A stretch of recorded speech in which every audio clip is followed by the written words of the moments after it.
அந்த படியில் வந்து கொஞ்சோண்டு அரிசி போட்டு வைக்கணும். அதே மாதிரி அரிசி எடுத்து அளந்துட்டோம்.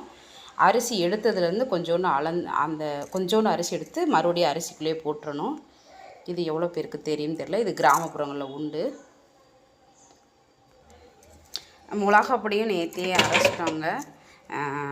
இது வந்து நாங்கள் காய வச்செல்லாம் அரைக்கலை.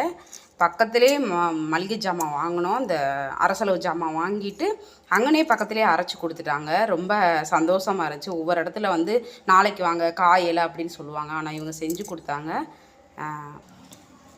நேற்று பாம்பு பார்த்துட்டு இங்கே கோயிலுக்கு போனோம். அங்கே வந்து இந்த காளான் பார்த்தேன், பறித்தேன். இங்கே பாருங்கள், ஃப்ரெஷ்ஷாக சமைக்க போகிறேன். காய்கறி மளிகை ஜாமான்லாம் வாங்கிட்டேங்க. ஒரே நாளில் வாங்கலை, கேப் விட்டு வாங்கினேன். வியாழக்கிழமை வாங்கினது காய்கறிகள்லாம் இருக்குது. அன்றைக்கி இல்லைன்னு வீடியோ போட்டேன் இல்லைங்களா, அதனால் போடுறேன்.